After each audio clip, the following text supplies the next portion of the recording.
Hey there, it's Natalie Topa, and I'm here in rural Chad in the Sahel region of Africa, visiting some projects with our WFP teams and local partners and community. So I'm here outside of Tabarka village, which is actually 7 villages in this area, which are about 1,500 households. And this village was susceptible to flooding during the rainy season. So you can see these homes, which are made, they're actually gorgeous. They're made of cob, all mud and grasses and manures that the families use to construct houses. And this village here was susceptible to flooding. And so in 1987, Africare, with funding from USAID, built a system to protect the flood, protect the area from flood, and now WFP has come in a year ago and engaged the actually 1,387 households to rehabilitate the dam which was constructed and also to extend this dike. So basically the village is here, all of this water here is now being held back by this dike, and I'll walk over to where the dam is that cascades down. We have a 100-meter spillway here, and further away there's a 400-meter spillway, and off in the distance is a market garden that I'll also talk about for a second. So in addition to protecting this community from flood, and this place, although it looks quite green right now, it's completely the rainy season. There's a lot of flooding and rain all over the place. Last night we had a terrifying downpour, but makes a lot of the country impassable during parts of the year. So with the water, once the rainy season ends, this place will become a very fertile, rich, productive place. And this year, WFP with the local partners and the community are going to work together to establish new horticulture crops, including tomatoes, pastek, which is watermelon, okra, which is bamia, and sorghum, among others. And so this has created a huge opportunity, as we say in permaculture, turning a problem into a solution. And in addition, a lot of the water on that far away, which you can't see here, actually, I don't know if you can see some tanks off in the distance, but there's a large market garden that is also being watered, and that the community is doing so that they have crops for market.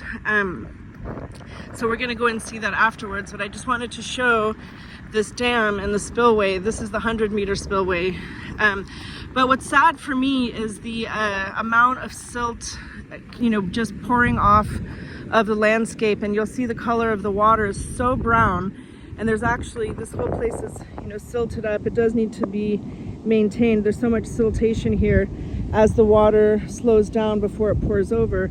And so that's actually a resource. That silt can be harvested and taken to the households for the household gardens. The other thing I'm doing here is spending the day going to the different households to see how they're trying to do small-scale food production inside the homes, leafy green vegetables and some fruit trees, to see how we can improve that and drought-proof it, and also take advantage of gray water. Here in Chad we have a dry season, which is very hot and very dry, and then of course there's the rainy season. But there's no shower season. There's no dishwashing season. That is water that is available every day in the household. So that can also be put into production through banana circles, through other ways, and you can filter out the soap in the water organically, biologically, by applying dry mulches that are the food of fungi that lock up that soap. So we're just looking at all the available materials locally that can be used to grow food around the house. So here is the dam. It's actually very relaxing and therapeutic little waterfall to listen to. But you can just see the color. The color of the soil is just all of the fertility from the nearby landscape washing away, which is so sad. I mean, this water should not be this mucky, this brown, and full of, fertility that is literally just leaving this landscape.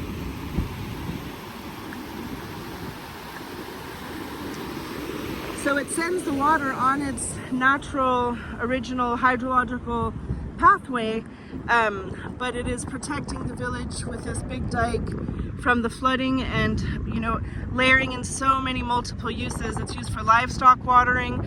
Women use this water for plastering the houses with the mud, to repair the homes, and of course now new staple crops and horticulture crops for household use in addition to the market garden.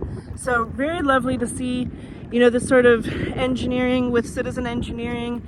This is, you know, constructed with the community completely. So they were involved in every step of the process with engineers. And this section with WFP was funded by Koika, which is the Koreans. So it's just, you know, it's adapting to the problem here of major water events. So very interesting to see. Hope that's interesting. Thanks.